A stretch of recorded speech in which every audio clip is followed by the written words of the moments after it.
ಹೊಳೆನರಸೀಪುರ ಪಟ್ಟಣದ ಕ್ಷೇತ್ರ ಶಿಕ್ಷಣಾಧಿಕಾರಿಗಳ ಕಚೇರಿಯಲ್ಲಿ ಎಸ್ಎಸ್ಎಲ್ಸಿ ಫಲಿತಾಂಶ ಕುರಿತು ಬಿಇಒ ಸೋಮಲಿಂಗೇಗೌಡ ಮಾಹಿತಿ ನೀಡಿದರು. ತಾಲೂಕಿನಲ್ಲಿ ಇರುವ ಸರ್ಕಾರಿ ಪ್ರೌಢಶಾಲೆಯಲ್ಲಿ 75.63%, ಅನುದಾನಿತ ಪ್ರೌಢಶಾಲೆಗಳಲ್ಲಿ 5.52%, ಅನುದಾನ ರಹಿತ ಪ್ರೌಢಶಾಲೆಗಳಲ್ಲಿ 80.88% ಫಲಿತಾಂಶದೊಂದಿಗೆ ಒಟ್ಟು 2154 ವಿದ್ಯಾರ್ಥಿಗಳು ಪರೀಕ್ಷೆಗೆ ಹಾಜರಾಗಿದ್ದು 1621 ವಿದ್ಯಾರ್ಥಿಗಳ ತೇರ್ಗಡೆಯೊಂದಿಗೆ 75.26% ಫಲಿತಾಂಶ ಲಭಿಸಿದೆ ಎಂದು ಬಿಇಒ ಸೋಮಲಿಂಗೇಗೌಡ ತಿಳಿಸಿದರು. ತಾಲೂಕಿನ ತಟ್ಟೆಕೆರೆ ಗ್ರಾಮದ ಸರ್ಕಾರಿ ಆದರ್ಶ ವಿದ್ಯಾಲಯಕ್ಕೆ ಎಸ್ಎಸ್ಎಲ್ಸಿ ಪರೀಕ್ಷೆಯ ಫಲಿತಾಂಶದಲ್ಲಿ 92.7% ಲಭಿಸಿದ್ದು, ವಿದ್ಯಾರ್ಥಿನಿ ಪೂರ್ಣಶ್ರೀ 623 ಅಂಕ ಪಡೆದು ರಾಜ್ಯದಲ್ಲಿ ತೃತೀಯ ಸ್ಥಾನ ಹಾಗೂ ತಾಲೂಕಿಗೆ ಪ್ರಥಮ ಸ್ಥಾನ, ಗಣನಾಶ್ರೀ ತನಿಷ್ಕಾ ಹಾಗೂ ಪೂರ್ವಿಕಾ 617 ಅಂಕ ಪಡೆದು ತೃತೀಯ ಸ್ಥಾನ ಪಡೆದಿದ್ದಾರೆ.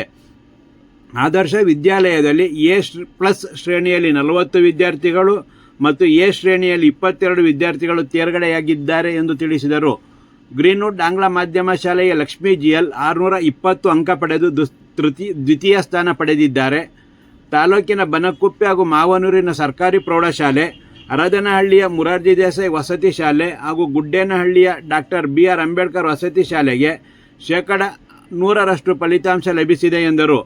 ಸರ್ಕಾರಿ ಪ್ರೌಢಶಾಲೆಯ ಮುಖ್ಯ ಶಿಕ್ಷಕರು ನಾಪಾಸಾದ ವಿದ್ಯಾರ್ಥಿಗಳಿಗೆ ವಿಶೇಷ ತರಗತಿ ಪ್ರಾರಂಭಕ್ಕೆ ಪರಿಹಾರ ಬೋಧನೆ ತರಗತಿಗಳ ಕುರಿತು ಕ್ರಿಯಾಯೋಜನೆ ರೂಪಿಸಿ ತರಗತಿ ಪ್ರಾರಂಭಿಸಲು ಬಿಇಒ ಸೂಚಿಸಿದರು.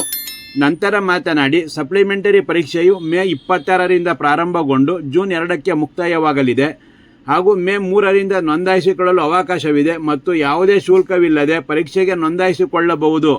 ಆದ್ದರಿಂದ ಅನುತ್ತೀರ್ಣ ಆಗಿರುವ ವಿದ್ಯಾರ್ಥಿಗಳು ಪುನಃ ಪರೀಕ್ಷೆ ಬರೆದು ತೇರ್ಗಡೆ ಹೊಂದಲು ದೊರೆತಿರುವ ಅವಕಾಶವನ್ನು ಬಳಕೆ ಮಾಡಿಕೊಳ್ಳಿ ಎಂದು ಸಲಹೆ ನೀಡಿದರು.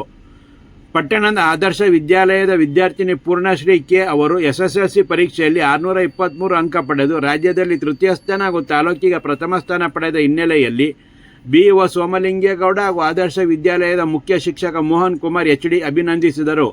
ಪೂರ್ಣಶ್ರೀ ಕೆ ತಂದೆ ತಾಯಿಯರಾದ HN ಕೃಷ್ಣ ಹಾಗೂ ಕಾವ್ಯಶ್ರೀ, ಶಿಕ್ಷಕರಾದ ಯೋಗಣ್ಣ, ಪ್ರಭುರಾಜ್, ಚಾಲಕ ನವೀತ್ ಇದ್ದರು. 9% ಬಂದಿತ್ತು. ಹಾಗೆ 73.37 ಏಡೆಡ್ ಶಾಲೆ ಬಂದಿತ್ತು. 94.59 ಅನ್ಎಡೆಡ್ ಶಾಲೆ.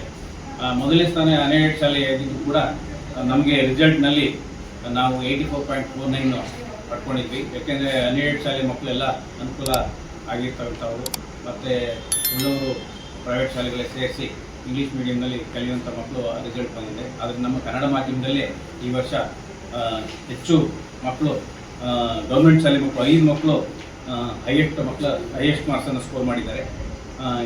ನಮ್ಮ ಆದರ್ಶ ವಿದ್ಯಾಲಯದಲ್ಲೇ 5 ಮಕ್ಕಳು ಸ್ಕೋರ್ ಮಾಡಿದ್ದಾರೆ. 623, 617, 617, 620 ಮಾತ್ರ ಗ್ರೀನ್ವುಡ್ ಶಾಲೆ. ಕನ್ನಡ ಮೀಡಿಯಂನಲ್ಲೂ ಕೂಡ 5 ಮಕ್ಕಳು ಹೈಯೆಸ್ಟ್ ಸ್ಕೋರ್ ಮಾಡಿದ್ದಾರೆ. ಅದರಲ್ಲಿ ಪಡುಗುಪ್ಪೆ ಹೈಸ್ಕೂಲ್ ಒಂದು, ಹಳ್ಳಿ Mysuru junior college, Jodiguppe high school, Yaragodu high school, Hangaralli ಶಾಲೆ ಮಗು 595, 582, 578, 577 ಹೀಗೆ 5 ಮಕ್ಕಳು ಹೆಚ್ಚು ಅಂಕಗಳನ್ನು ಪಡ್ಕೊಂಡಿದ್ದಾರೆ ಕನ್ನಡ ಮಾಧ್ಯಮದಲ್ಲಿ ವ್ಯಾಸಂಗ ಮಾಡಿ.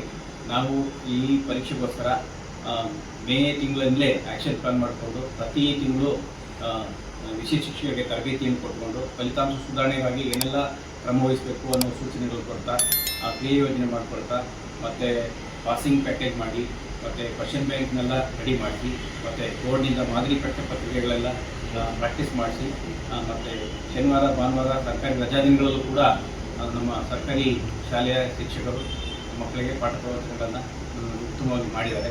ಉತ್ತಮವಾಗಿ ಮಾಡಿರೋದ್ರಿಂದ ನಮಗೆ ಒಂದು ಗುಣಾತ್ಮಕ ಫಲಿತಾಂಶ ಬಂದಿದೆ. ಮರುಪರೀಕ್ಷೆ ಯಾವತ್ತಿಂದ ಯಾವತ್ತು ಹೇಳಿ?